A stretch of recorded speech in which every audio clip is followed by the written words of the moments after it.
नमस्कार, मेरे YouTube channel में आप लोग का स्वागत है। आज मैं आप लोग के लिए यूपी ट्रिपल एससी की परीक्षा में शामिल होने के लिए इच्छुक अभ्यर्थियों के लिए उत्तर प्रदेश अधीनस्थ जन सेवा आयोग ने प्रारंभिक पात्रता परीक्षा पेट का आयोजन किया है और इसके आवेदन करने की प्रक्रिया की शुरुआत कर दी गई है। यदि आप यूपी ट्रिपल एससी में शामिल होना चाहते हैं तो पेट की परीक्षा जरूर दीजिएगा और इस वीडियो को अवश्य देखिएगा। चलिए साल पढ़ते हैं। हिस्ट्री से कुछ क्वेश्चन है। 326 बीसी में सिकंदर और राजा पोरस के बीच युद्ध किस नदी के किनारे पर लड़ा गया था?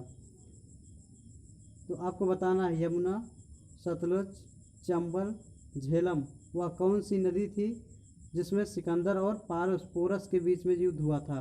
तो आपका था झेलम नदी थी। झेलम नदी पे लड़ा गया था यह युद्ध। तो हिस्ट्री से भी क्वेश्चन आते हैं, आपके 5 नंबर क्वेश्चन आते हैं, तो इसको आप अच्छी तरीके से पढ़ लीजिएगा और आप तैयारी करते रहिए। कई सब्जेक्ट इसमें होते हैं। 5वीं शताब्दी ईसा पूर्व में लिखा गया पाली कैनन किस धर्म का मूल ग्रंथ है? यह ताओ धर्म, पारसी धर्म, जैन धर्म, बौद्ध धर्म। तो ये आपका हो जाएगा बौद्ध धर्म की प्रसिद्ध ग्रंथ है पाली कैनन। ये आपका 4th राइट आंसर हो जाएगा। अगला प्रश्न है, दक्षिण भारतीय वंश विजयनगर साम्राज्य किस राजा द्वारा स्थापित किया गया था? नंदीवर्धन, हरिहर, बिंदुसार, दत्तदुर्ग। तो ये आपका हो जाएगा दूसरा राइट आंसर हो जाएगा। यह किया गया था हरिहर के द्वारा। हरिहर यह विजयनगर साम्राज्य की स्थापना की थी। हरिहर और बुक्का नाम के दो भाई थे। दूसरा आपका राइट आंसर होगा इसका। हेलिओडोरस स्तंभ किस राज्य में स्थित है? तो आपको बताना है यह अरुणाचल प्रदेश, उत्तर प्रदेश, मध्य प्रदेश, आंध्र प्रदेश। यह आपका मध्य प्रदेश में स्थित है। जो स्तंभ आपका है मध्य प्रदेश में स्थित है। अगला प्रश्न है, भारतीय दर्शन की 6 विचारधाराओं में से निम्न में कौन सा एक है? बताना है। ताओ धर्म, सुखवाद, वेदांत, मूर्ति पूजा। इनमें क्या रहेगा? तो आपको बताना है वेदांत रहेगा। यह 6 विचारधाराओं में से एक है। अगला प्रश्न आपका है, तुम मुझे खून दो मैं तुम्हें आज़ादी दूंगा नारा किसने दिया? स्लोगन है ये। इसको किसने कहा है? इस लाइन को या नारा किसने दिया? इस तरह से पूछा जाता है आपका। रविन्द्रनाथ टैगोर, महात्मा गांधी, जवाहरलाल नेहरू। उसके बाद आपका लास्ट ऑप्शन रहेगा सुभाष चंद्र बोस। ये आपका हो जाएगा 4th हो जाएगा। सुभाष चंद्र बोस ने दिया था तुम मुझे खून दो मैं तुम्हें आज़ादी दूंगा। अगला प्रश्न, चंपारण सत्याग्रह किससे संबंधित था? किसके लिए किया गया था? किससे संबंधित था? आपको बताना है। नील की खेती, मिल मालिकों, भूमि का ताज़ा मूल्यांकन, प्लेग। यह किससे संबंधित था आपका? ये हो जाएगा फर्स्ट, नील की खेती से संबंधित था आपका। नील की खेती से चंपारण सत्याग्रह संबंधित था। अगला प्रश्न है, भारत किस वायसराय के कार्यकाल में के दौरान स्वतंत्र हो गया? तो कौन सा? Lord Wellington, Lord Linlithgow, Lord Wavell, Lord Mountbatten. ये आपका हो जाएगा लॉर्ड माउंटबेटन के समय में भारत स्वतंत्र हो गया था। अगला आपका है, अगला प्रश्न है, महात्मा गांधी जी ने किस गोलमेज सम्मेलन में भाग लिया था? बताना है आपको। प्रथम गोलमेज सम्मेलन 1930, द्वितीय गोलमेज सम्मेलन 1931, तृतीय गोलमेज सम्मेलन 1932, उपरोक्त सभी। तो आपको बताना इसमें कौन सा होगा? तो दूसरे में, द्वितीय गोलमेज सम्मेलन 1931 में सम्मिलित हुए थे। आपका दूसरा राइट आंसर हो जाएगा। यदि आप लोगों ने चैनल को सब्सक्राइब नहीं किया तो सब्सक्राइब कर लीजिएगा, बेल आइकन जरूर प्रेस कर दीजिएगा जिससे आने वाले वीडियो का नोटिफिकेशन मिलता रहे, क्योंकि इस यूट्यूब चैनल पे आपकी कोई फीस नहीं लगती है, फ्री में पढ़ाई हो रही है।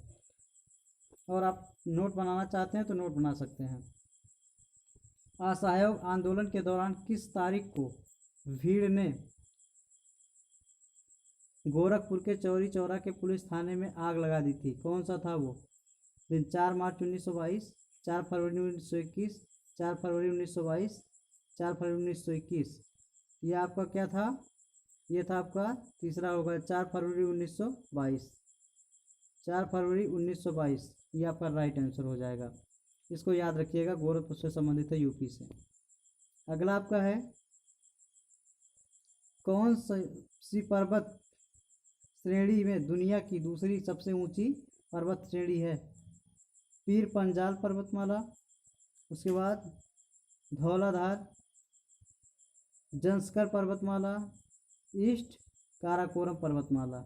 ये आपका हो जाएगा, चौथा हो जाएगा ईस्ट काराकोरम पर्वतमाला। ये आपकी दूसरी सबसे ऊंची पर्वत श्रेणी है। अगला प्रश्न है आपका, निम्न में से किस राज्य मई बॉक्साइट का भंडार सबसे अधिक है? राज्य में झारखंड, उड़ीसा, तमिलनाडु, छत्तीसगढ़। तो आपको बताना है किस में ज़्यादा है, तो इसमें दूसरा आपका हो जाएगा ऑप्शन, उड़ीसा में है। इसमें बॉक्साइट का भंडार सबसे अधिक है। अगला प्रश्न है, निम्न में कौन सी नदी गंगा की एक सहायक नदी नहीं है? नहीं बताना है, ध्यान रखिएगा। बेतवा, चंबल, भीम, गोमती। ये आपका हो जाएगा, तीसरा हो जाएगा, भीम नदी नहीं है गंगा की सहायक नदी, बाकी नदियाँ गंगा की सहायक नदी है। अगला प्रश्न है, गंगा का निचला मैदान भारत के किस पड़ोसी देश तक विस्तृत है? नेपाल, बांग्लादेश, म्यांमार, भूटान। ये आपका हो जाएगा, दूसरा हो जाएगा, राइट आंसर हो जाएगा बांग्लादेश। अगला प्रश्न है, किन ग्रहों की कक्षाओं के मध्य क्षुद्र ग्रहों की बेल्ट है? बृहस्पति और शनि, यूरेनस और बृहस्पति, शनि और यूरेनस, मंगल और बृहस्पति। क्या आपका हो जाएगा दूसरा, यूरेनस और बृहस्पति के बीच में है ये।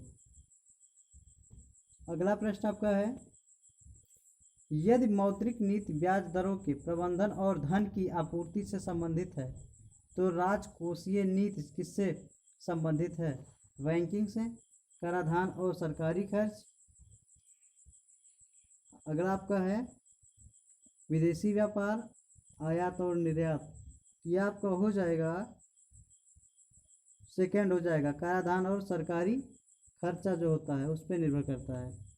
नेक्स्ट क्वेश्चन है, भारत में शुष्क भूमि की कृषि मुख्य रूप से डैश डैश डैश से कम वर्षा वाले क्षेत्रों में सीमित है। तो बताना है 150 सेंटीमीटर, 75 सेंटीमीटर, 100 सेंटीमीटर, 50 सेंटीमीटर। तो आपको बताना है दूसरा, ये हो जाएगा 75 सेंटीमीटर में सीमित है।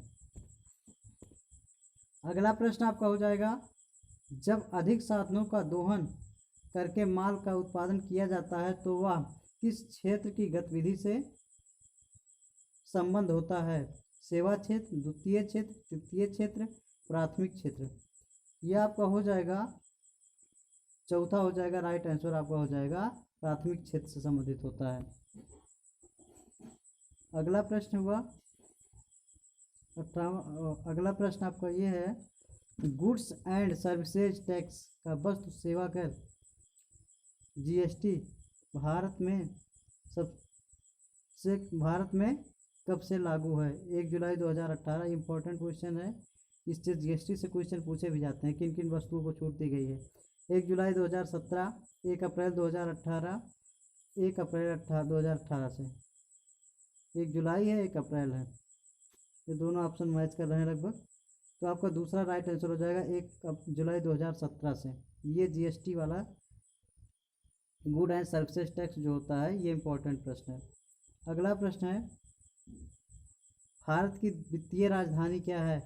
कोलकाता, दिल्ली, मुंबई, चेन्नई। तो ये आपकी हो जाएगी वित्तीय राजधानी मुंबई हो जाएगी, जो आर्थिक राजधानी कही जाती है। तो